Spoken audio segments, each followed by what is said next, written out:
पल पल आयु बीते तेरी, जो दीपक बीच वाती।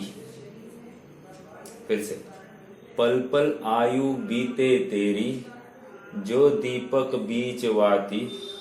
चेत चेत नर चेत चतुर, गई वो तो लौट नहीं आती। ओके, एक और एक बताऊंगा। वृक्ष बोला पात से, वृक्ष बोला पात से, सुन पत्ते मेरी बात।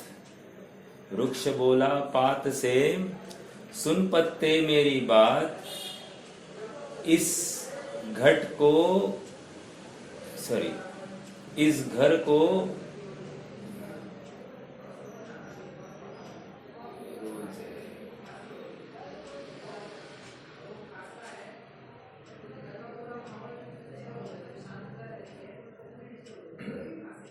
इस घट को यह रीत है, इस घर की यह रीत है, जो आत है वो जात।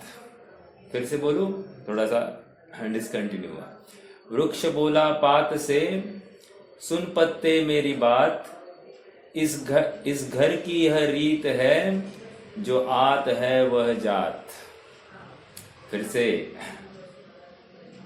इन दो उदाहरणों से, इन दो छंदों से मैं क्या समझाना चाह रहा हूं कि आया हुआ अवसर ज्यादा देर रुकने वाला नहीं है, और यह अवसर मिला तो बहुत जनों को है, लेकिन साधने के लिए तत्पर कुछ लिमिटेड है, और उनमें भी लिमिटेड वो है वो सच्चे रूप से साध रहे हैं। देखम देखी साधना और सच्ची बुद्धि से, सच्ची रुचि से, सच्ची धगत से साधना, इसमें अंतर है। जो तत्पर होकर, जागृत होकर अपने कार्य में प्रवृत्ति करता है, वही सुखार्थी है।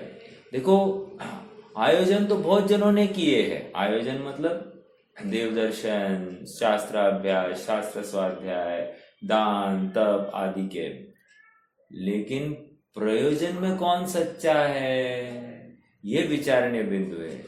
क्योंकि जिसका प्रयोजन ही खोटा है, या जिसके प्रयोजन में कोई दिशा ही नहीं है, वो कहीं भी बहते चले जाने वाला है, गंतव्य पर नहीं पहुंचने वाला है।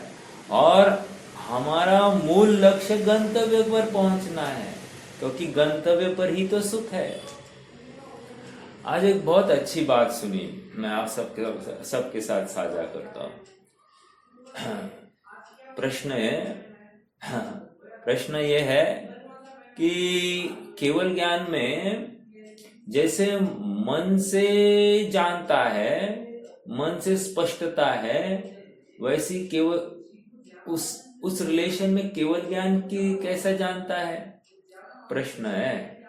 मन से जो स्पष्टता आती है, वैसे ही केवल ज्ञान में भी स्पष्टता है क्या? तो ये मोक्षमय प्रकाशक का उदाहरण है इनफैक्ट। तो पंडित साहब वहां पर कह रहे हैं, अरे भाई, मन है ना, मन परोक्ष जानता है। परोक्ष मतलब इंद्रिया तो प्रत्यक्ष जानती है, मन तो परोक्ष जानता है। समझना थोड़ी सी बात, मतलब इंद्रिया प्रत्यक्ष जो है वो तो परोक्ष है ही। अब परोक्ष का परोक्ष ये मन है, आप पकड़ रहे? अब ऐसे मन को तू लट्टू हो गया इस मन पर, तो केवल ज्ञान का तुझे क्या खबर? समझ में आ रहा है? तुम्हें कुछ जानने के लिए कितना याद करना पड़ता है, कितनी इस मन के माध्यम से निर्णय प्रक्रिया करने के लिए भी कितनी डिपेंडेंसी है। इंद्रिया से जानो, इंद्रिया ठीक जाने, ठीक जानने पर मन यथार्थ निर्णय करे, कितनी डिपेंडेंसी है। केवल ज्ञान में प्रत्यक्ष जानता है, एकदम स्पष्ट। यहाँ मन में कुछ तो गड़बड़ी भी कर सकता है, राग द्वेष हो सकते हैं, तो कुछ गलत निर्णय ले सकता है। केवल ज्ञान में ऐसा नहीं हो सकता है। समझ में आ रहा है? तो मन तो बहुत साधारण चीज है, इसके पीछे तू क्यों पड़ता है? 225वीं गाथा में जो 4 उदाहरण दिए गए थे, क्या आप सबने नोट किया कि वहां पर काय, वचन और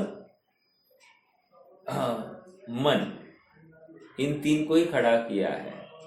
उनके जो विकल्प है, विकल्प में सच्ची साधक बुद्धि नहीं हो तो वो परिग्रह में जाएगा, और यदि सच्ची साधक बुद्धि है तो उसको उपधि कह रहे हैं, अनिषिद्ध परिग्रह कह रहे हैं।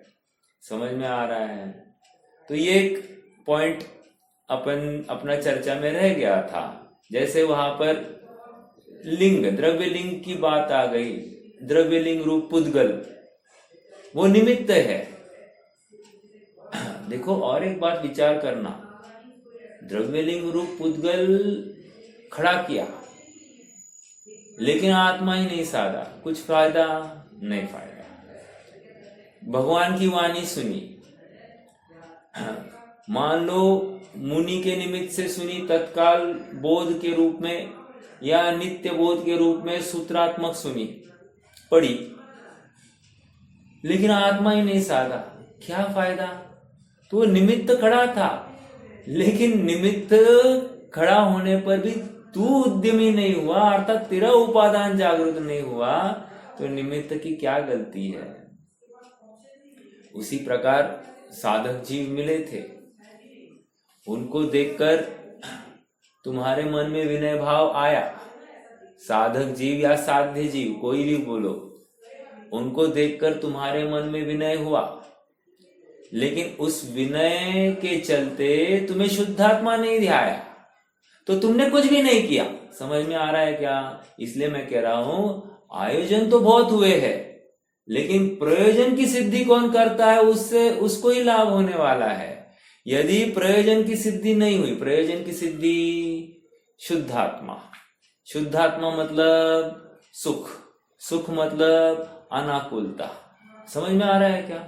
ये जिसको स्वीकार नहीं होता है, सुख की भावना नहीं प्रकट होती है, सुख की तलाश में जो जीव निकला है उसको यथार्थ सुख का निर्णय नहीं होता है, तो क्या फायदा है? इतना सारा आयोजन अन्य मतियों जैसा ही वेस्ट चला जाएगा। आप कहोगे क्या बात करते हो भैया, इतना इतना सब जन्म से लेकर आज तक इतनी मेहनत की है, इतना। यही तो हम कह रहे हैं, मेहनत है ही नहीं इसमें, और तुझे मेहनत लग रही है, यही तकलीफ है। समझ में आ रहा है क्या? जो अपना स्वभाव सहजता से जानने का है, जैसा स्वभाव है वैसा ध्याय तो काम हो जाएगा। भगवान के पास गया और भगवान कह रहे तू स्वयं भगवान है, तो जो अपने निज भगवत स्वरूप को ध्या रहा है वो सुखी है, और जो ये निर्णय करने से चूकता है वो अपने को दीन पामर देखता है, भक्त देखता है, उसको कभी भी अपना भगवत स्वरूप दिखाई नहीं देने वाला। और हमारी सारी लगार या हमारा सारा सुख दुख वो अपने स्वरूप को ध्याने से है। अपने स्वरूप में ही, अपने स्वरूप को समझने में ही कमजोरी है, तो ये जीव अन्य यहाँ वहां हाथ पैर मारेगा ही मारेगा। समझ में आ रहा है क्या? विचित्र बात है। हाँ बोलिए ना।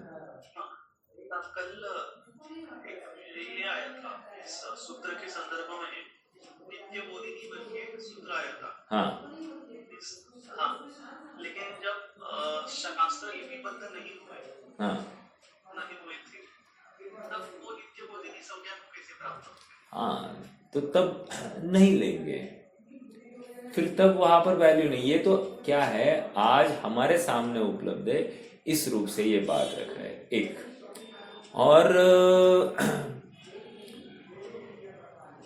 देखो, बात तो बिल्कुल सही है। चौथे काल में तो भाव अपेक्षा कैसे लेंगे?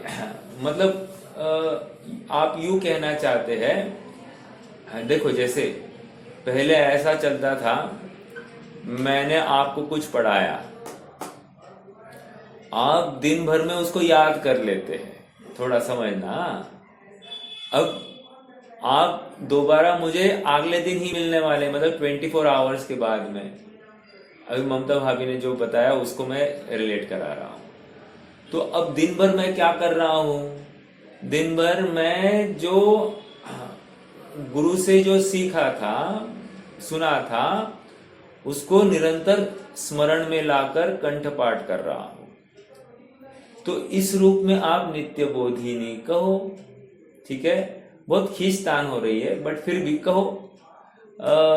बट उस समय में ऐसा कोई प्रावधान नहीं था तो नहीं बोलेंगे, उसमें क्या है। हाँ, जहां पर देखो ना, विशेष बात है, बहुत महत्वपूर्ण पॉइंट है यहाँ पर। उस समय में कोई शास्त्र नहीं था, और तो भी ज्यादा जीव, मतलब भीगे हृदय वाले और शुद्धात्मा की साधक जीव, हर घर में अपने को एक प्रतिमाधारी ऐसा कोई जीव दिखता होगा। हर घर में हमको कोई मतलब विशुद्ध परिणामी जीव, साधक जीव दिखाई देता होगा। आज मेरा प्रश्न है कि हमको एक आध साधक जीव ढूंढ कर तो दिखाओ। हम फिर क्या करते हैं?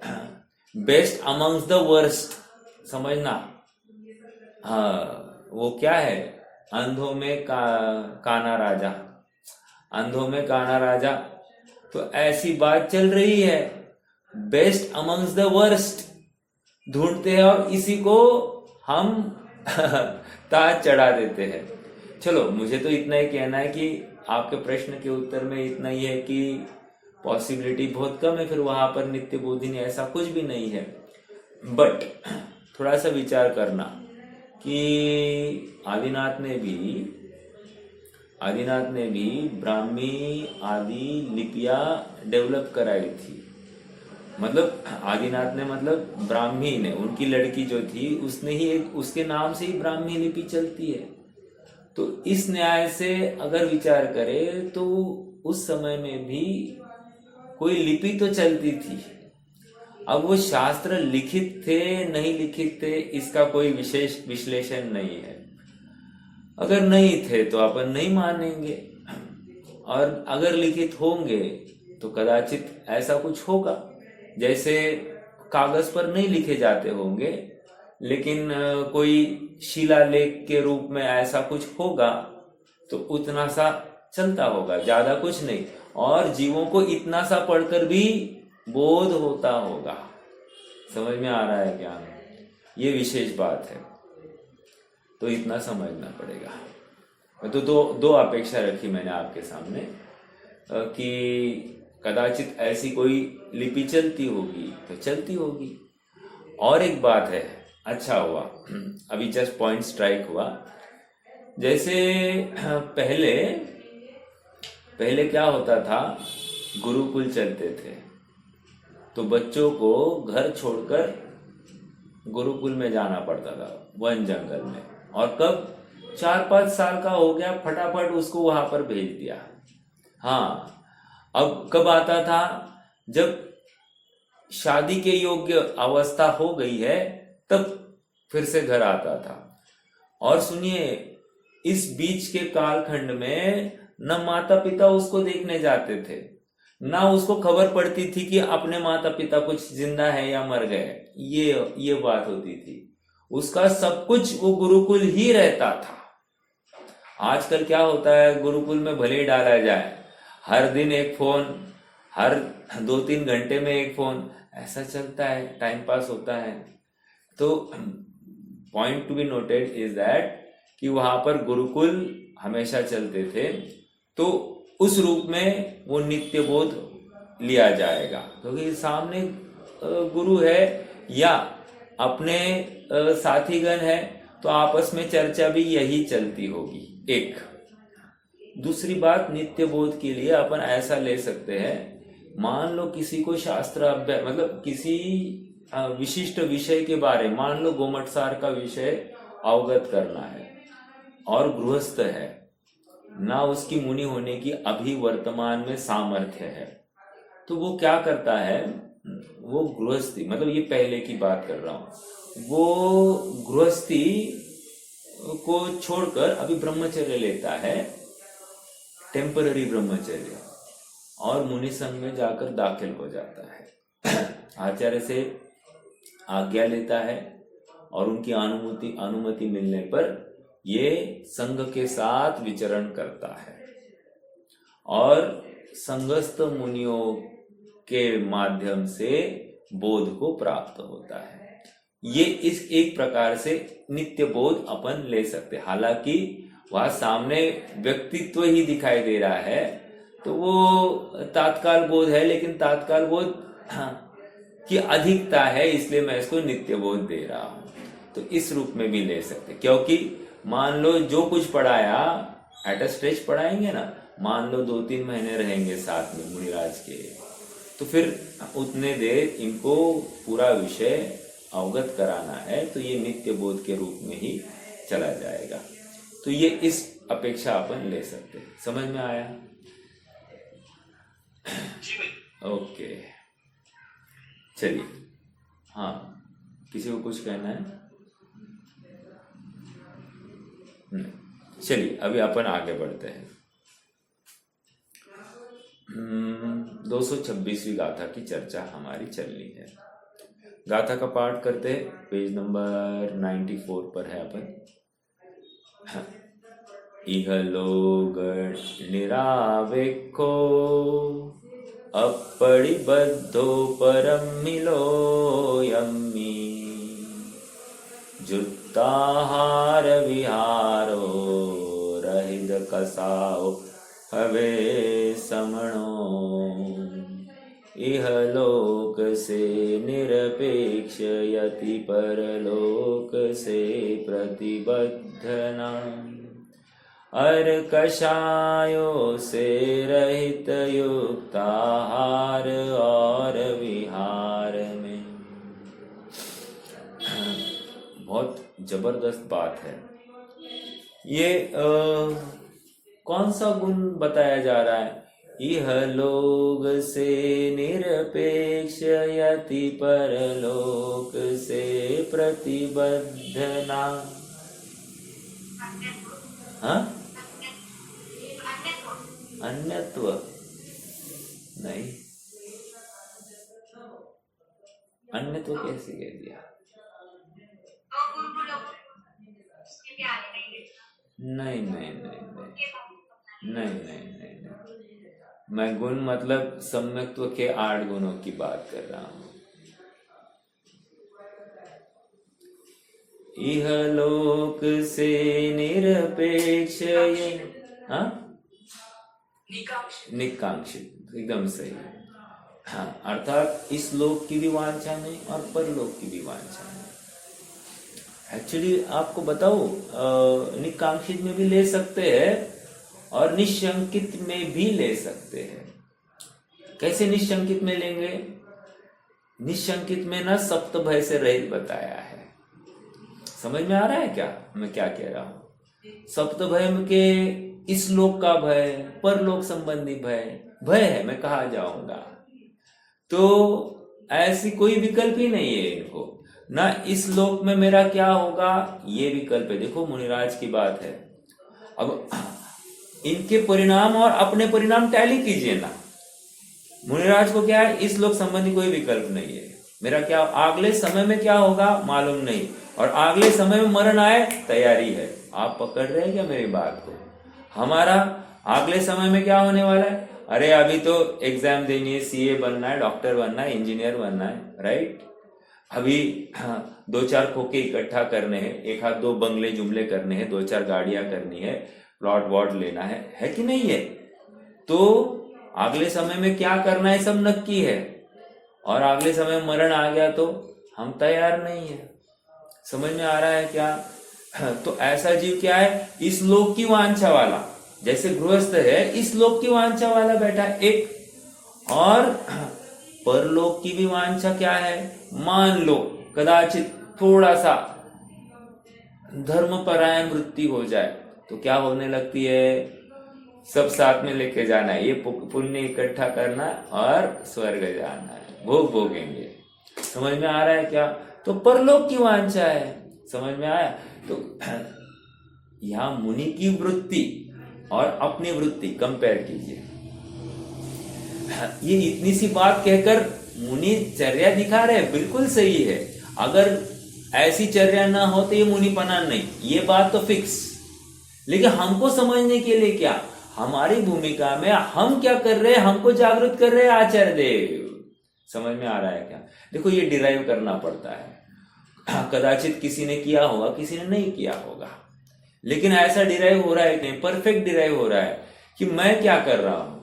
और एक बात देखो, एक बात प्रवचन ही सुन रहा था, उसमें ऐसा आया, जो मुनिराज को देखता है, मुनिराज का नग्न लिंग देखता है या नग्न लिंग के बारे में सुनता पड़ता है और इसको मुनि होने की भावना ही नहीं होती है, तो ये शुष्क हृदय है, मतलब शुष्क है, इसका कठोर हृदय वाला है। समझ में आ रहा है? और तुम्हारे अभाग्य की महिमा हमसे तो नहीं हो सकती, ये यहां पर लगाना है। क्यों? देखो ना, वज्रबाहु थे ना, वो वज्रबाहु क्या इतने आसक्त थे अपनी पत्नी में कि पत्नी मैके चली तो उसके बिना रहा नहीं जा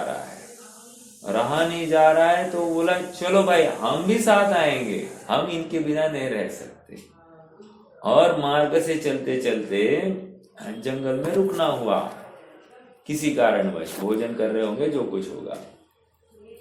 और ये ऐसे ही टहलते टहलते थोड़े से आगे चले तो इनको मुनिराज दिखाई दिए। अब मुनिराज की मुद्रा देखकर बस वो मुद्रा, ध्यानस्थ मुद्रा, कुछ बोल नहीं रहे थे, कुछ कर नहीं रहे थे, ध्यानस्थ मुद्रा देखकर ये इतना प्रभावित हो गया कि इसको बाकी सब आसार लगने लग गया।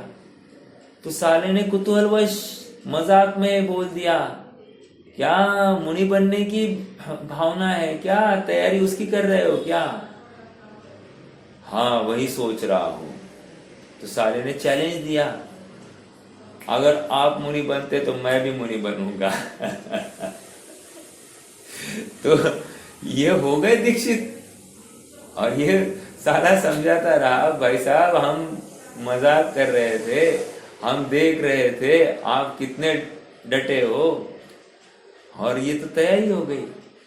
मैं क्या कहना है मुझे, बस एक नग्न दिगंबर मुद्रा देखकर किसी का इतना मन परिवर्तन, इतना कषायवान और आसक्त जीव, मतलब काम वासना से आसक्त जीव जो अपनी पत्नी के बिना रह नहीं सकता और एक झटके में सब कुछ छोड़ने के लिए तैयार, पत्नी छोड़ो इस देह को भी अपना मानने के लिए तैयार नहीं है।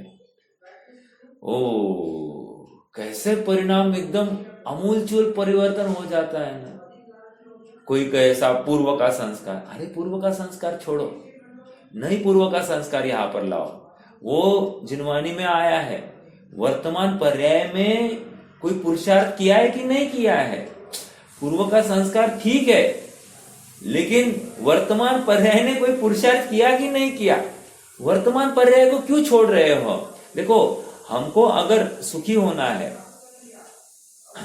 जैसे हमारी तत्व चिंतन में हमारी प्रवृत्ति हो रही है, तो पूर्व संस्कार और वर्तमान पुरुषार्थ दोनों को इक्वल वेटेज देना, और मैं तो कहूं वर्तमान पुरुषार्थ को ज्यादा वेटेज देना, क्योंकि पूर्व पुण्य संचय हो या पूर्व पुरुषार्थ भली होनहार होगी तो मैं ये काम करूंगा। तो डिपेंडेंसी आती है हमारे में, एक मेंटल ब्लॉकेड आ जाता है। लेकिन मैं पुरुषार्थ करूंगा तो ही मैं सुखी होऊंगा, ये निर्णय जिसको हो गया है ना, वही सच्चा उद्यमी होता है। और देखिए, जैसा स्वरूप है वैसा देखना है। मैं भगवान हूं ऐसा निर्णय करना है। अनादिकाल से बना बनाया देखो, और एक बात, मुझे भगवान बनना नहीं है, मैं बना बनाया भगवान हूं ऐसा निर्णय करना, यही पुरुषार्थ है। समझ में आ रहा है क्या? मुझे अपने आप, जिसको अपने भगवत स्वरूप का निर्णय होता है वो अपने आप सुखी हो जाता है। जानना नहीं है, जानना सहज होना है। देखना नहीं है, देखना सहज होना है। सहज मतलब क्या? आत्म अभिमुख सहज हो जाओ। या फिर रमना नहीं है, रमना सहज होना है। अर्थात सहज होना मतलब यहाँ पर जैसा स्वभाव है वैसा देखना है। क्योंकि प्रत्येक समय में जानन की एक पर्याय उत्पन्न हो रही है, राइट? प्रत्येक समय में श्रद्धा वाली, अपनत्व करने वाली एक पर्याय उत्पन्न हो रही है। प्रत्येक समय में रमन वाली एक पर्याय उत्पन्न हो रही है। तो जो स्वाभाविक पर्याय उत्पन्न हो रही है उस पर दृष्टि करनी है। बस जैसे दृष्टि हो गई, अपनी वस्तु अपने आप अपने को मिल जाएगी। नहीं, आत्मा किधर है? जानना तो दिखाई दिया लेकिन आत्मा नहीं दिखाई दिया। तो इसने क्या देखा? अर्थात इसने वस्तु का निर्णय ही नहीं किया है अब तक। जिसने वस्तु का पहले निर्णय किया है, जहां पर ज्ञान दिखाई दे वहां पर आत्मा के अनंत गुण और आत्मा स्वयं वहां पर उपलब्ध है। तो ज्ञान देखते ही मुझे अखंड आत्मा ही, अनंत गुणात्मक आत्मा ही अनुभव में आना चाहिए, जहां पर सुखों का धाम हमको दिखाई दे। अब ये जिसको नक्की हो जाता है ना, वो सुखी होने के लिए उद्यमी होता है। इतनी बात क्यों आई? मैं ये पॉइंट खड़ा करने की कोशिश कर रहा हूं कि यहाँ पर इहलोक की वांछा और परलोक की वांछा, अपन दिन रात क्या कर रहे हैं? शरीर ठीक रहे, 2-4 लाख 2-4 करोड़ रुपए रहे, यही भावना है कि नहीं? संयोग अनुकूल रहे, इसमें से कोई विचलित नहीं होना, हिलना डुलना नहीं चाहिए, सब संयोग बने रहे, बराबर है कि नहीं? ऐसा लगता है कि नहीं? मान लो थोड़ा सा, हमने ब्याज से किसी को पैसा दिया है, तो इसको इच्छा क्या है? इच्छा यही है ना कि 1 तारीख जल्दी आए, बराबर है कि नहीं? क्यों? वांछा है, वांछा आने की। तो ऐसी बात जो है, ऐसा चिंतन योग्य नहीं है, राइट? इसमें क्या किया, भावना क्या भाई मालूम है? तुम जल्दी बुढ़े हो जाओ, अर्थात समय जल्दी जाएगा तो तुम्हारा वर्तमान काल जल्दी चला जाएगा ना, जो कि जाता नहीं है। अरे 1 मिनट, मेरा बैटरी डाउन हो रहा है, 1 मिनट।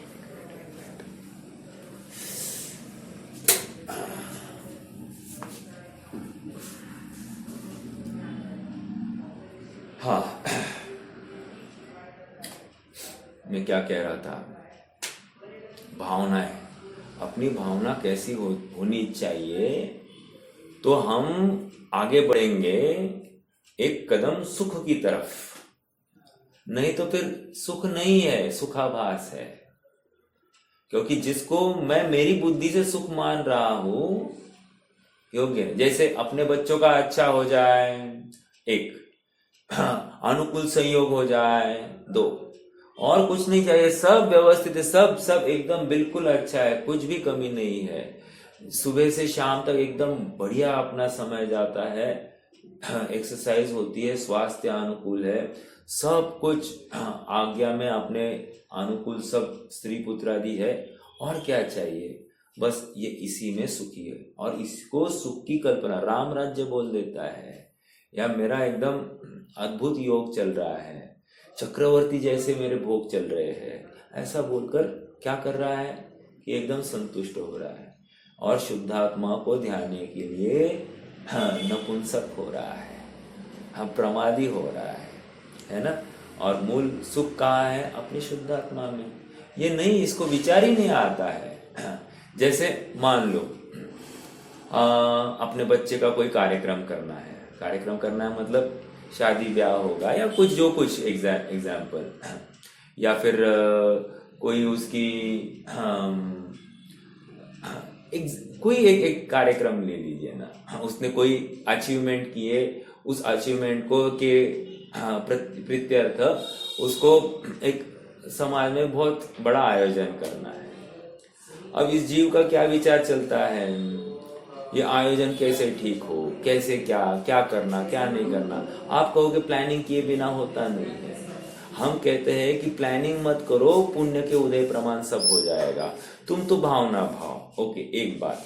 दूसरी बात यह है कि तुम ये आयोजन कर रहे हो, उस आयोजन में हिंसा कितनी है और उसके पीछे प्रयोजन क्या है। यदि प्रयोजन ये है कि यश या प्रसिद्धि, ख्याति, लाभ, पूजा, ये तुम्हारी इच्छा है, तो तुम्हें मान कषाय का पोषण किया है। तुम्हें क्या प्राप्त होने वाला है? कुछ भी मिलने वाला नहीं। समझ में आ रहा है क्या? विचार करना मतलब हम व्रत आदि तपस्या करते हैं। कुछ लोग 10 लक्षण पर्व में 10 दिन उपवास कर लेते हैं और फिर मान लो कोई विधान रख देते हैं। अब विधान के पीछे का प्रयोजन क्या है? प्रश्न है। विधान के पीछे का प्रयोजन क्या है? यदि विधान के पीछे का प्रयोजन प्रसिद्धि है, यश है, या मैं बहुत तपस्वी हूँ ये दिखाना है, या मान कषाय का पोषण है, तो क्या है? कुछ भी नहीं ना। ये सब उसके उद्यम में खोट है, अर्थात उद्यम के पीछे अभिप्राय में खोट है, और खोट की वजह से ये सुखी नहीं होने वाला, दुखी होने वाला है। अपने यहाँ पर कम होगा, मुझे ज्यादा जानकारी नहीं है, लेकिन श्वेतांबरों में तो मान लो 10-15 दिन का 8-15 दिन का उपवास कर दिया तो इतना आडंबर पूछो मत। हाँ, मतलब गांव साइड में तो ऐसा चलता है कि वर घोड़ा निकलता है वहां पर, मतलब उनका ऊंट पर या हाथी पर या घोड़े पर उनको पूरे गांव में घुमाया जाता है, उनको दूल्हे के जैसे सजाया जाता है, और फिर उनका मतलब उनकी प्रशंसा के लिए भाई इन्होंने इतने उपवास किए, और उसके प्रीत्यर्थ तो फिर दुनिया को भोजन के लिए बुलाना, अपने सब सगे संबंधियों को आमंत्रित करना, तो सब आडंबर है ना। तुम कर क्यों रहे हो? कर रहे हो अपने आत्म कल्याण के लिए, और हो क्या रहा है? आत्मा का पतन। आत्मा का, शुद्धात्मा का एक गुण भी तुम्हारे ज्ञान का गेय बना तो बहुत बड़ी बात है। एक गुण तुम्हारे ज्ञान का गेय नहीं बन रहा है, और तुम सब यश, प्रसिद्धि और ख्याति के लिए कर रहे हो, मान कषाय के पोषण के लिए कर रहे हो, कोई उपलब्धि नहीं है। ठीक है, बहुत इसके ऊपर उहापो हो गई। यह लोग निरावेको, इस लोग से निरपेक्ष है। एक निरपेक्ष मतलब क्या? कोई अपेक्षा नहीं है, आशा है ही नहीं। समझ में आ रहा है क्या? एक अपरिबद्धो परम मिलो यम्मी, और दूसरे परलोक के प्रति भी अप्रतिबद्ध,